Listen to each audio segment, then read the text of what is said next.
بسم اللہ الرحمن الرحیم الصلاۃ والسلام علیک یا رسول اللہ۔ نحوی قواعد کے اندر انشاءاللہ الرحمن آج ہم ظرف لغو اور ظرف مستقر کی تعریفات کو مثالوں کے ذریعے سمجھنے کی سعادت حاصل کریں گے۔ ظرف لغو کسے کہتے ہیں؟ کچھ حروف ایسے ہوتے ہیں جو زیر دیتے ہیں اپنے بعد آنے والے اسم کو، ان حروف کو حرف جارہ کہتے ہیں اور وہ 17 ہیں۔ حرف جر بھی کہتے ہیں اور حرف جار بھی کہتے ہیں۔ تو ان حروف کے بعد جو اسم آئے گا اس کو مجرور کہیں گے۔ اب اگر جار اور مجرور سے پہلے عبارت میں کوئی فعل موجود ہو یا شبہ فعل موجود ہو تو جار مجرور کو ظرف لغو کہتے ہیں۔ فعل اگر موجود ہو تو اس کی مثال جیسے زید ضرب فی البحر۔ اب دیکھیں یہاں پر فی یہ حرف ہے اور حرف جر ہے، یہ زیر دیتا ہے اپنے بعد والے اسم کو۔ البحری کے نیچے زیر آ گیا تو فی جار ہے اور البحری مجرور، اور جار مجرور سے پہلے عبارت کے اندر فعل موجود ہے تو ہم اس جار مجرور کو ظرف لغو بنائیں گے۔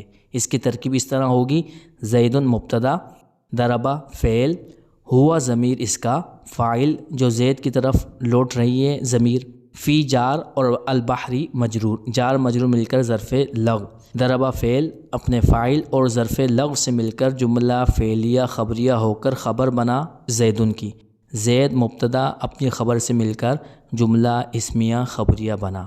شبہ فعل یعنی وہ چیزیں جو فعل کے مشابہ ہوتی ہیں، اور یہ مشابہ کس چیز میں ہوتی ہیں؟ یعنی جس طرح فعل اپنے فاعل کو رفع دیتا ہے اور مفعول کو نصب دیتا ہے، اسی طرح ان میں سے بعض چیزیں ایسی ہیں جو اپنے فاعل کو رفع اور مفعول کو نصب دیتی ہیں، جبکہ اس میں مفعول اپنے نائب الفاعل کو صرف رفع دیتا ہے۔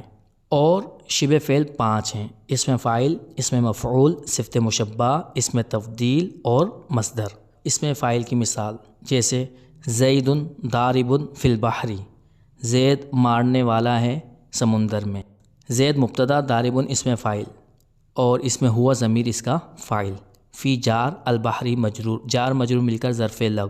ظرف لغو ہم کیوں بنا رہے ہیں؟ کیونکہ جار مجرور سے پہلے عبارت کے اندر شبہ فعل موجود ہے، اور شبہ فعل یہاں پر اسم فاعل کی صورت میں موجود ہے، کیونکہ ثلاثی مجرد سے فاعلن کے وزن پر اسم فاعل آتا ہے جیسے ضارب، لہذا ضارب اسم فاعل اپنے ہوا ضمیر فاعل اور ظرف لغو سے مل کر شبہ جملہ اسمیہ ہو کر یہ خبر بنا زید مبتدا کی، زید مبتدا اپنی خبر سے مل کر جملہ اسمیہ خبریہ ہوا۔ اور اس میں مفعول کی مثال جیسے زید مضروب فی البحر، زید مبتدا، مضروب اسم مفعول، اس میں ہوا ضمیر اس کا نائب الفاعل، فی جار البحری مجرور، جار مجرور مل کر ظرف لغو بنائیں گے۔ ظرف لغو ہم نے کیوں بنایا؟ کیونکہ جار مجرور سے پہلے عبارت میں شبہ فعل اسم مفعول کی صورت میں موجود ہے، لہذا یہاں بھی زید مبتدا آنے والی عبارت اس کی خبر واقع ہوگی، لہٰذا زید مبتدا اور مضروب اسم مفعول اپنے ہوا ضمیر نائب الفاعل اور ظرف لغو سے مل کر شبہ جملہ اسمیہ ہو کر خبر، مبتدا خبر مل کر جملہ اسمیہ۔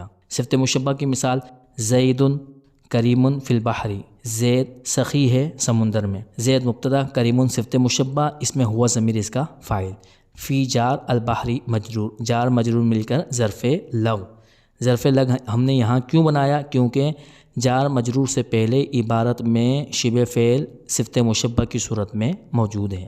کریم صفت مشبہ ہوا ضمیر فاعل، ظرف لغو سے مل کر شبہ جملہ اسمیہ ہو کر خبر، مبتدا خبر مل کر جملہ اسمیہ۔ اس میں تفضیل کی مثال زید اضرب من خالد، زید زیادہ مارنے والا ہے خالد سے، زید مبتدا، اضرب اس میں تفضیل، اس میں ہوا ضمیر اس کا فاعل، من جار خالد مجرور، جار مجرور مل کر یہ ظرف لغو بنے اضربو اس میں تفضیل کے لیے، اس میں تفضیل اپنے ہوا ضمیر فاعل اور ظرف لغو سے مل کر شبہ جملہ اسمیہ ہو کر خبر، مبتدا اپنی خبر سے مل کر جملہ اسمیہ۔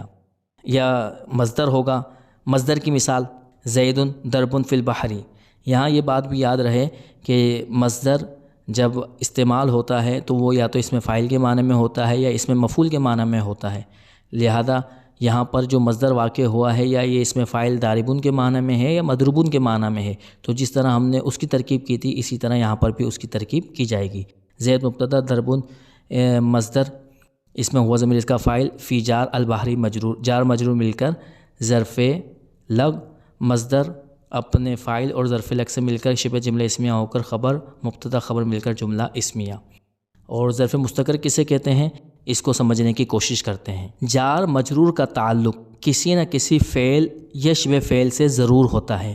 اگر جار مجرور سے پہلے عبارت میں فعل یا شبہ فعل موجود نہ ہو تو موقع کی مناسبت سے ہم یا تو کوئی فعل نکالتے ہیں یا شبہ فعل نکالتے ہیں، اور وہ ہم پر منحصر ہے کہ ہم وہ فعل کس طرح کا نکالیں۔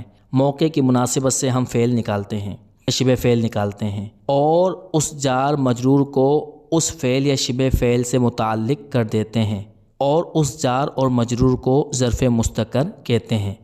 جیسے زید فی البحری، اب یہاں پر دیکھیں فی جار ہے اور البحری مجرور ہے، جار مجرور سے پہلے عبارت میں کوئی فعل موجود نہیں۔ زید یہ اسم ہے، نہ فعل موجود ہے نہ شبہ فعل موجود ہے، لہذا ہم یہاں پر یا تو فعل نکال لیں یا شبہ فعل نکال لیں، یہ ہمارے اوپر منحصر ہے کہ ہم کیا نکالتے ہیں۔ اگر ہم فعل نکالتے ہیں، فعل اب جو بھی زید سمندر میں کر رہا ہوگا تو وہ اس طرح کا فعل نکالیں گے۔ اگر زید قتل کر رہا ہوگا سمندر میں تو ہم نکالیں گے قتل فعل نکال لیں گے، یعنی زید قتل فی البحری۔ زید اگر سمندر میں نماز پڑھ رہا ہوگا تو ہم یوں نکال لیں گے زید یصلی فی البحری، یا سمندر میں اگر شکار کر رہا ہوگا زید تو ہم ایسا فعل نکالیں گے جو شکار پر دلالت کرے گا، یہ ہم پر منحصر ہے۔ اگر ہم فعل نکالتے ہیں، مثلا ہم یوں نکالتے ہیں زید قرأ فی البحری، زید نے سمندر میں پڑھا۔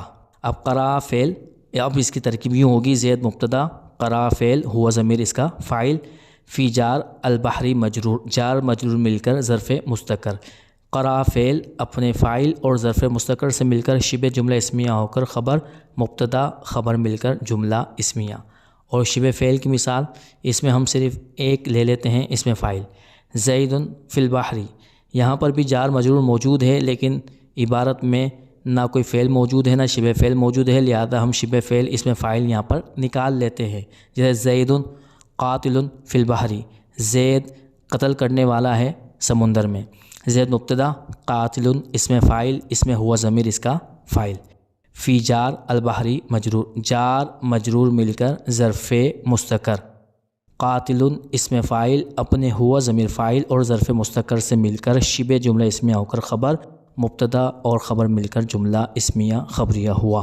اللہ تبارک و تعالی ہمیں ان باتوں کو اچھی طریقے سے یاد رکھنے کی توفیق عطا فرمائے اور آگے پہنچانے کی بھی سعادت عطا فرمائے۔ وما علینا الا البلاغ المبین۔